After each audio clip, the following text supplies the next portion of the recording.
बिस्मिल्लाहिर्रहमानिर्रहीम। अस्सलामुअलैकुम स्टूडेंट्स, हम BSN 5th सेमेस्टर की सब्जेक्ट पेडियाट्रिक हेल्थ नर्सिंग पढ़ रहे हैं।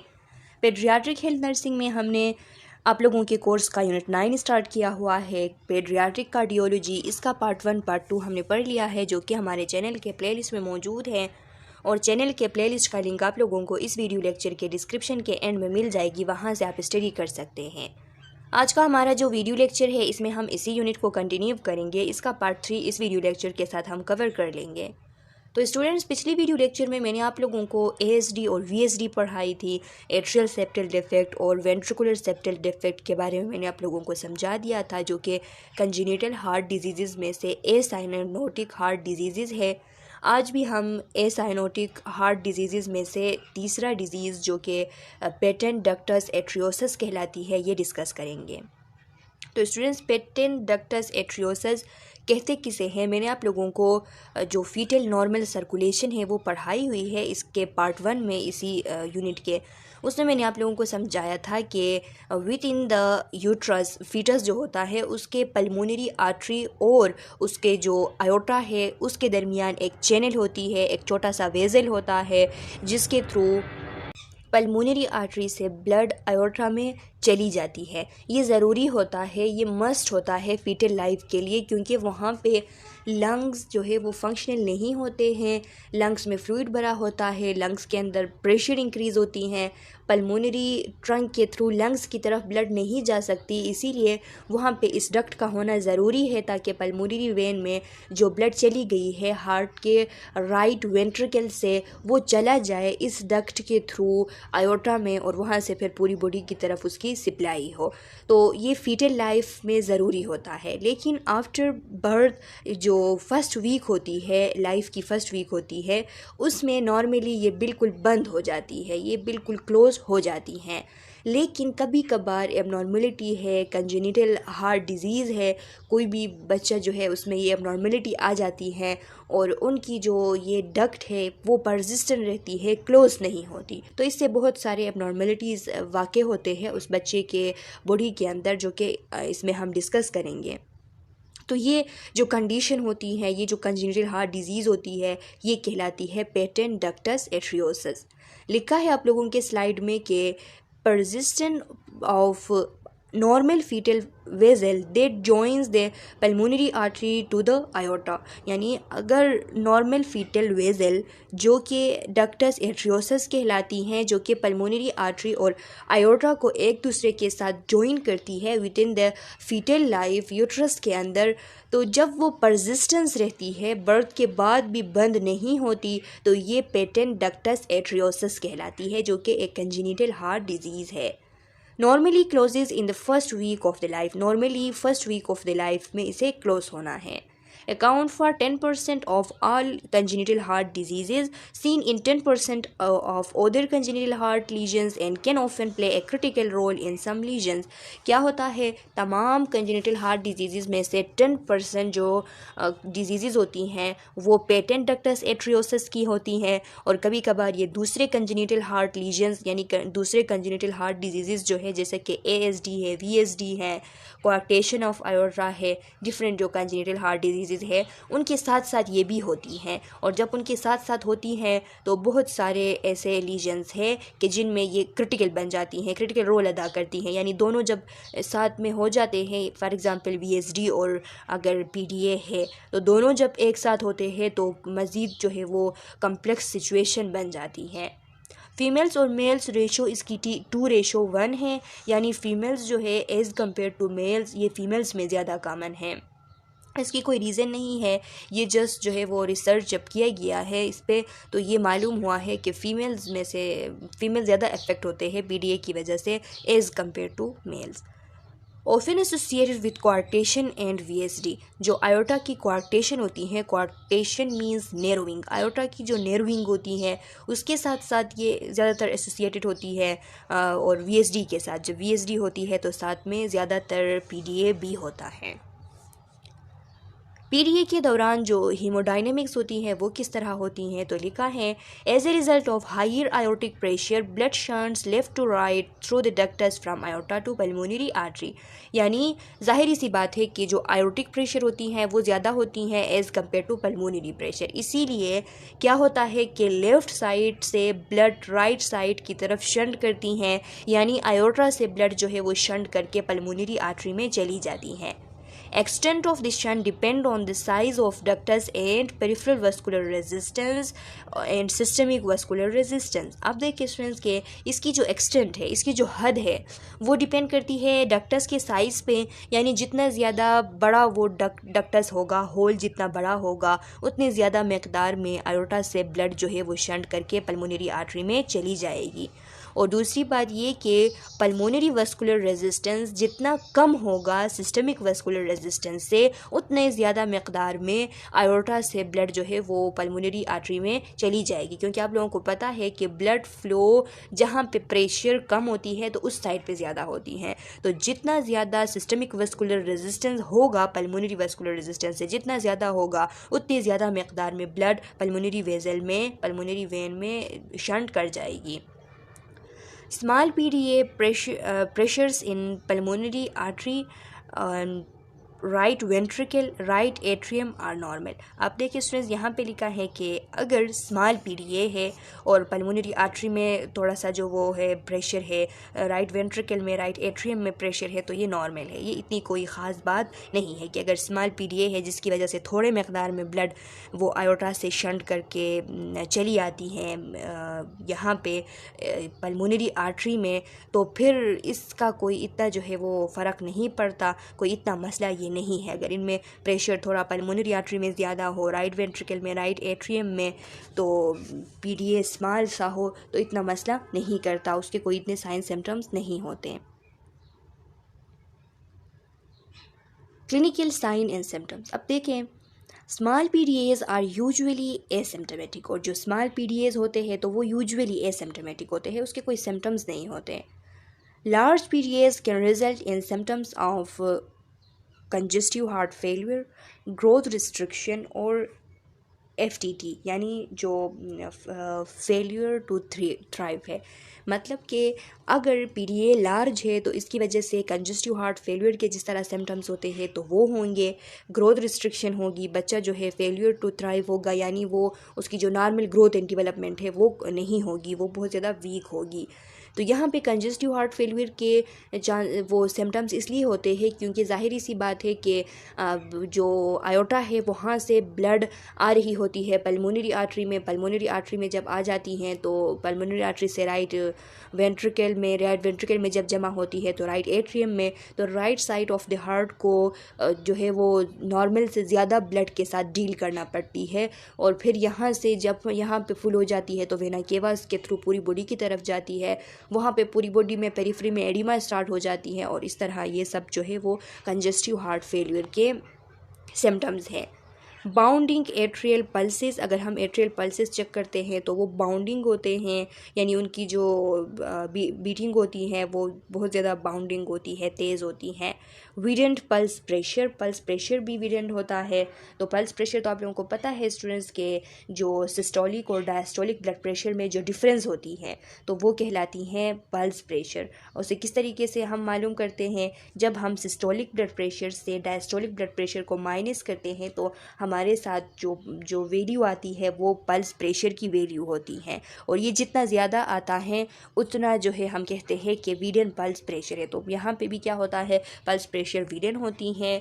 इसके अलावा हार्ट जो है वो इनलार्ज हो जाती है, और जो एपिकल इम्पल्स है वो भी प्रोमिनेंट हो जाते हैं, वो भी बाउंडिंग होते हैं, तेज़ होते हैं। यानी अगर हम वहाँ पे हाथ रखें या हम देखें तो भी हमें इस तरह फील होती है कि बहुत ज़्यादा वो तेज़ी से जो है वो उसकी इम्पल्स जो है वो हो रही होती हैं।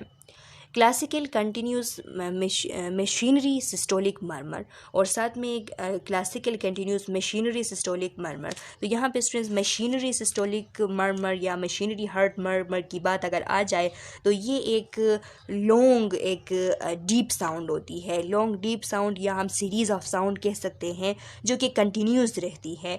तो इसकी इसी कंटिन्यूस रहने की वजह से हम इसको कहते हैं कि ये जो है वो मशीनरी सिस्टोलिक मर्मर है, कंटिन्यूस होती है, इसलिए इसको हम कंटिन्यूस मशीनरी सिस्टोलिक मर्मर या फिर वैसे ही मशीनरी सिस्टोलिक मर्मर कहते हैं। और क्लासिक इसलिए क्योंकि ये जो है इसका एक क्लासिकल नेम है, एक आम सा एक नेम है कि जैसे मशीन जो है वो ऑन होती है उसी तरह जो है ये मर्मर साउंड जो है कंटिन्यूस रहती है।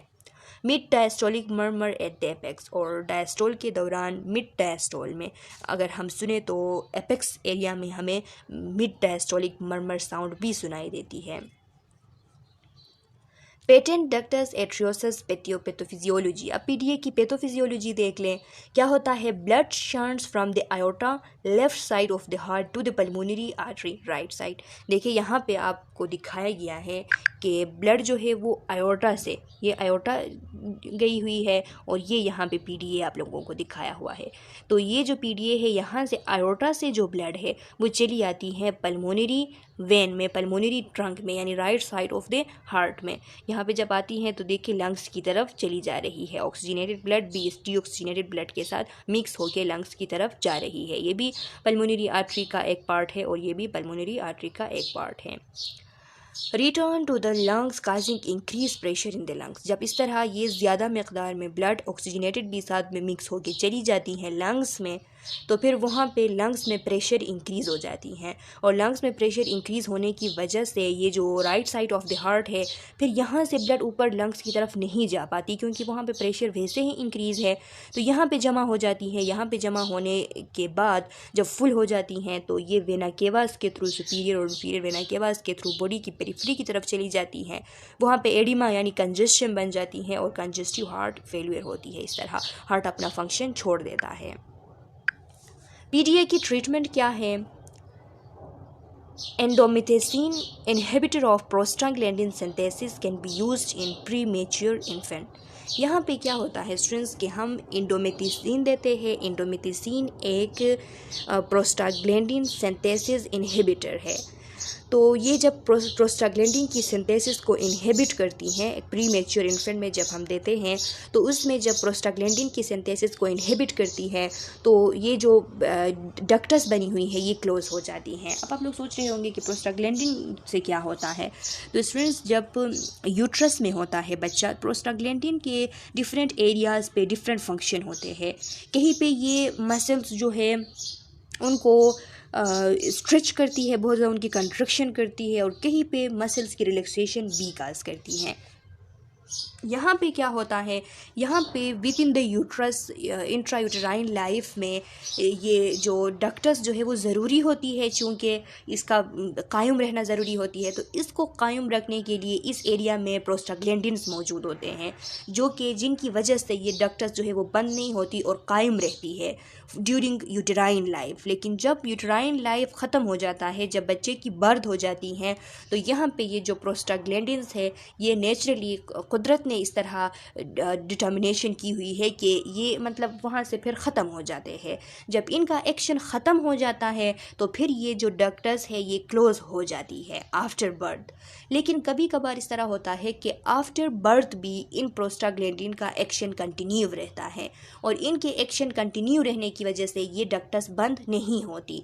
तो इसीलिए जब हम एंडोमेथिसिन दे देते हैं तो इन प्रोस्टाग्लैंडिन की सिंथेसिस बंद हो जाती हैं, और जब ये प्रोस्टाग्लैंडिन का एक्शन यहाँ पे ख़त्म हो जाता है तो फिर ये डक्ट जो है वो ख़ुद से बंद हो जाती है। इसीलिए प्री मैच्योर इन्फेंट्स अगर पैदा होते हैं तो इनमें हम डायरेक्टली इंडोमेथिसिन एडमिनिस्टर करते हैं, ताकि हम प्रोस्टाग्लैंडिन की जो सिंथेसिस है उसको बंद करें, और जब वो बंद हो जाए तो फिर ये डक्टस खुद से क्लोज हो जाती है और बच्चा नॉर्मल हो जाता है।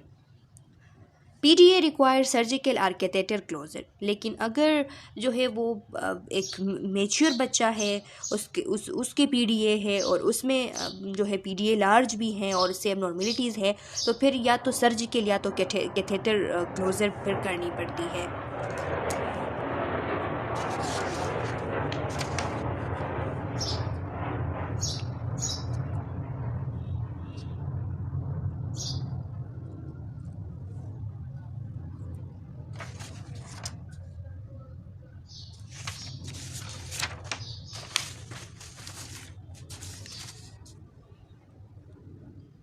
Closure is required treatment heart failure and to prevent pulmonary vascular disease. Closure इसलिए ज़रूरी होती हैं ताकि हार्ट फेलियर की ट्रीटमेंट हम करें, कंजस्टिव हार्ट फेलियर होने से बचाए और पल्मोनरी वस्कुलर डिजीज़ जो हैं उनको प्रिवेंट करें, क्योंकि पल्मोनरी प्रेशर इंक्रीज़ होती हैं और पल्मोनरी प्रेशर इंक्रीज़ होने की वजह से different type of pulmonary vascular disease पैदा होने के खदशे होते हैं, इसीलिए उनको प्रिवेंट करने के लिए इसकी क्लोजर ज़रूरी होती हैं।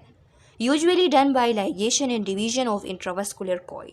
Mortality rate is greater less than 1%। अब यहाँ पे देखिए स्टूडेंट्स की इसकी जो मोर्टिलिटी रेट है वो लेस देन 1% है, इतना ज़्यादा ये डेथ काज नहीं करता। और इसकी जो ट्रीटमेंट है वो यूजुअली लाइगेशन और डिवीजन से होती है या इंट्रावस्कुलर कोइल से। इंट्रावस्कुलरली यहाँ पे कोइल लगाया जाता है, इसको जो है वो कोइल के थ्रू बंद किया जाता है, या फिर यहाँ पे लाइगेशन की जाती है। लाइगेशन यहाँ पे आप लोगों को दिखाया है स्टूडेंट्स। लाइगेशन मीन्स बांधना। यहाँ पे ये जो डक्टस है इसको बांध देते हैं और जब बांध देते हैं तो बांधने की वजह से फिर ये वो जो जिस चीज़ से बांध देते हैं वो जब फिर मसल्स में कन्वर्ट हो जाता है तो ये सेंटर में एक दूसरे से इसकी डिवीज़न हो जाती हैं। यानी यहाँ पे देखिए यहाँ पे लाइगेशन की गई है, जब ये लाइगेशन जो है वो ठीक हो जाएगी, यानी कुछ वक्त बाद, लाइगेशन के कुछ वक्त बाद ये दोनों अलग अलग हो जाएंगे, डिवाइड हो जाएंगे, इसीलिए यहाँ पे लिखा है कि लाइगेशन और डिवीज़न की जाती हैं। या फिर इंट्रावस्कुलर कोइल, इंट्रावस्कुलर कोइल जो है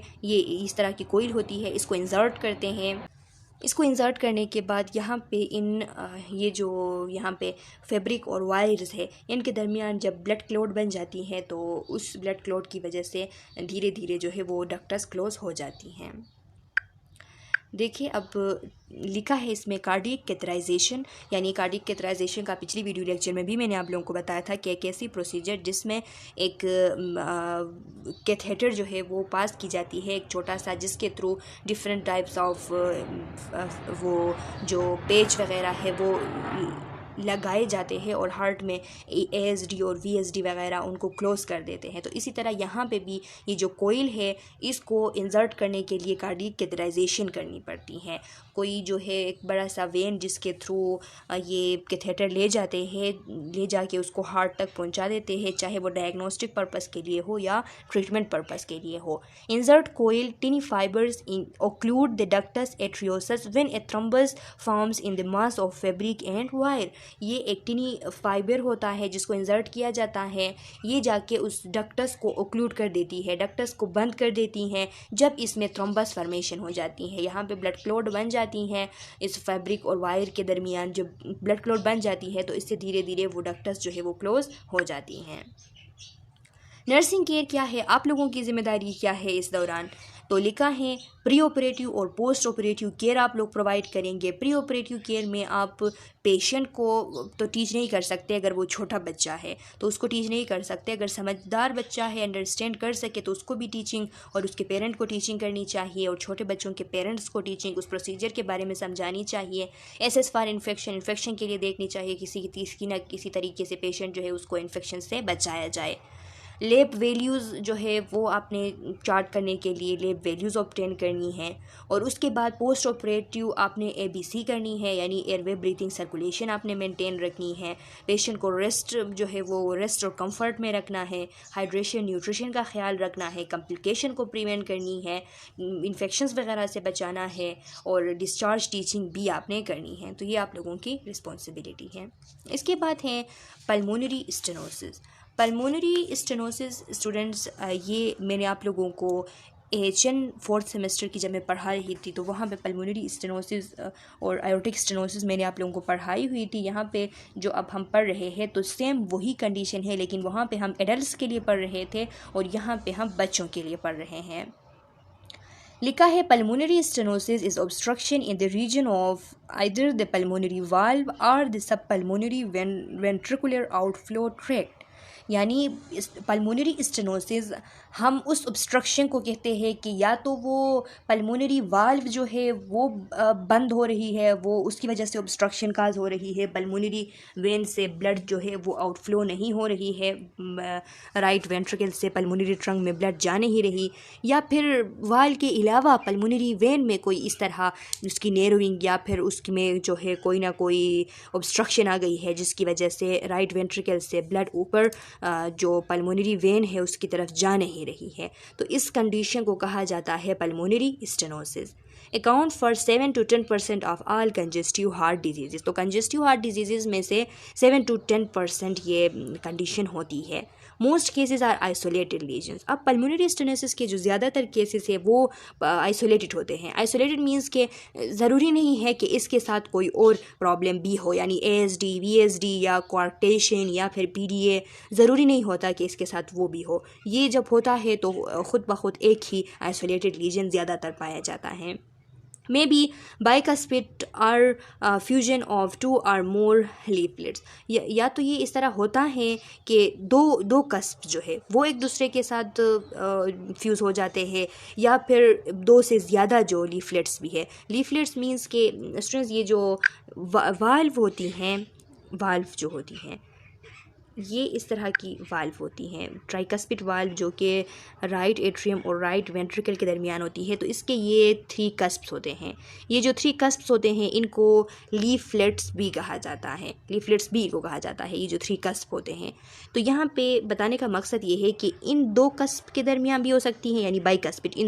ये दो कस्प जो है आपस में जुड़े हुए हैं, तो थोड़ा सा रास्ता इसके थ्रू जाता है ब्लड ऊपर, लेकिन ज़्यादा मकदार में नहीं जा पाता। या फिर इस तरह भी होता है कि ये 3 जो है मोर देन 2, 3 जो है वो सब एक दूसरे से जुड़े हो और ऊपर का रास्ता बिल्कुल जो है वो बंद हो।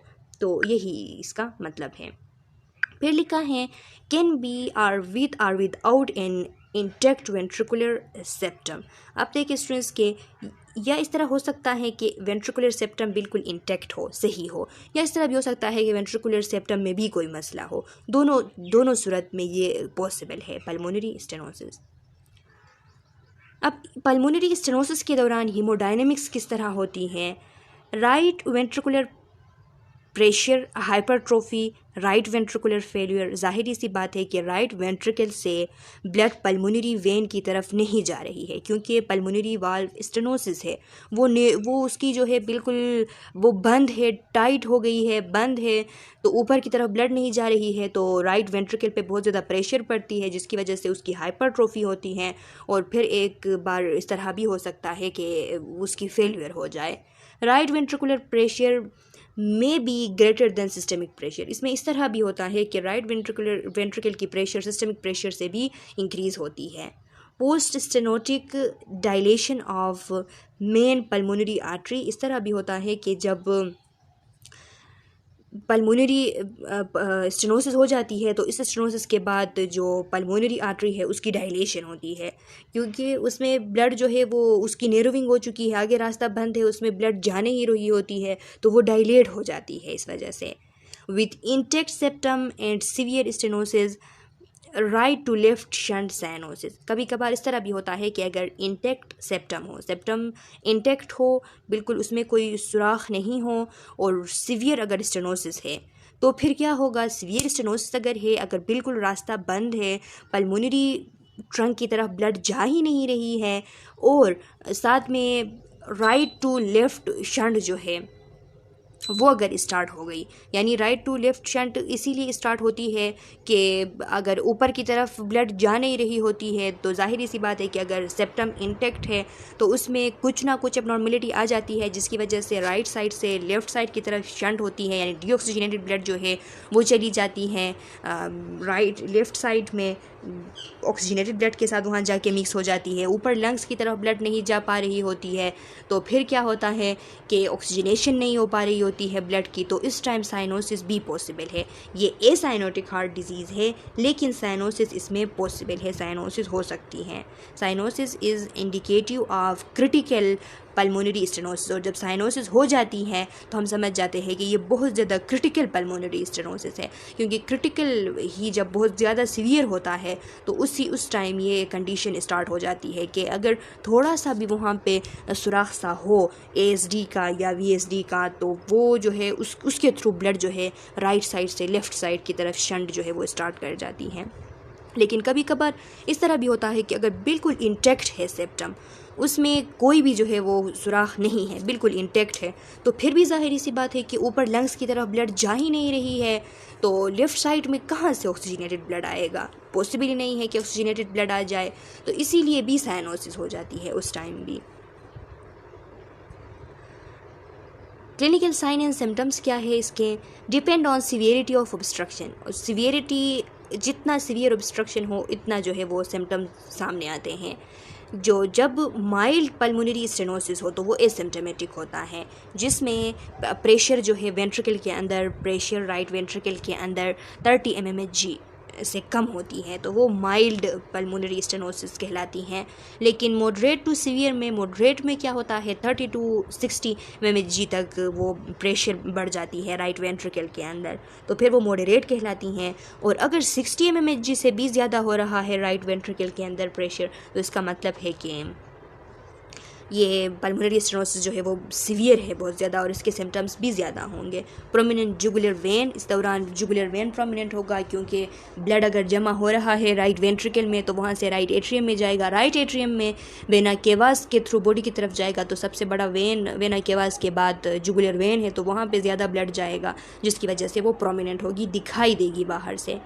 Split second heart sound with a delay से, जो सेकेंड हार्ट साउंड है उसकी वो स्प्लिट होती हैं, सेकेंड हार्ट साउंड स्प्लिट होती हैं, उसकी स्प्लिटिंग हो जाती है, जो कि हम सुन सकते हैं। अगर स्टेथोस्कोप के थ्रू हम सुनना चाहे तो जो सेकेंड हार्ट साउंड होती है उसकी स्प्लिटिंग होती है, वो हमें सुनाई देती है। और जब उसकी स्प्लिटिंग होती है तो हम समझ जाते हैं कि ये पल्मोनरी स्टेनोसिस के साथ है। स्टूडेंट्स, ये मैंने आप लोगों को उस टाइम में HN पढ़ा रही थी और हेल्थ असेसमेंट पढ़ा रही थी, तो उसमें भी हेल्थ असेसमेंट में भी मैंने आप लोगों को, जब मैं कार्डियोलॉजी आप लोगों को पढ़ा रही थी, तो उसमें मैंने आप लोगों को समझाई थी कि ये हार्ट साउंड की स्प्लिटिंग जो है वो किस तरह होती हैं और किस तरह हम इसे सुन सकते हैं। Heart failure and cyanosis seen in severe cases. अब हार्ट फेलियर और साइनोसिस जो है वो सीवियर केसेस में देखे जा सकते हैं। सीवियर केसेस हो तो इसकी वजह से हार्ट फेलियर भी होती है, और साइनोसिस अगर दिखाई दे तो हम समझ जाते हैं कि अगर पल्मोनरी स्टेनोसिस है और साथ में साइनोसिस हो गई तो ये बहुत ज़्यादा सीवियर केस है। Mild pulmonary stenosis, no intervention required, close follow up. अब देखें कि अगर माइल्ड पल्मोनरी स्टेनोसिस है तो इसके लिए कोई इंटरवेंशन नहीं चाहिए होती है, कोई ट्रीटमेंट इसके लिए ज़रूरी नहीं होती है। हाँ, क्लोज फॉलोअप करते हैं, कुछ ख़ास टाइम देते हैं, पीरियडिकली चेकअप के लिए जाना पड़ता है बच्चे को लेके। मॉडरेट टू सीवियर अगर हो तो इसमें स्टेनोसिस को रिलीफ करना ज़रूरी होता है, जिसके लिए बलून वाल्वोप्लास्टी करते हैं या ट्रीटमेंट ऑफ चॉइस। ये जो बलून वाल्वोप्लास्टी है ये ट्रीटमेंट ऑफ चॉइस है कि बलून वाल्वोप्लास्टी के थ्रू हम वो स्टेनोसिस ठीक करवा सकते हैं। इसमें क्या किया जाता है, बलून इंसर्ट किया जाता है और वहाँ पे पहुँचा के उस बलून के थ्रू ये जो वाल्व है उसको खोला जाता है, उसको ओपन कर दिया जाता है। Surgical valvotomy is also a consideration. Surgical valvotomy भी की जाती है, लेकिन ये एक बड़ा प्रोसीजर होता है जिसमें वाल्व जो है वो उसको पूरा निकाल के रिमूव कर दिया जाता है और आर्टिफिशियल वाल्व जो है वो लगाई जाती हैं। ये सीवियर केसेस में होता है। मेडिकेशन भी इसमें हम दे सकते हैं। इसमें हम ऐसे मेडिकेशंस देंगे कि जो प्रोस्टाग्लैंडिन्स जो है उनको कीप करें।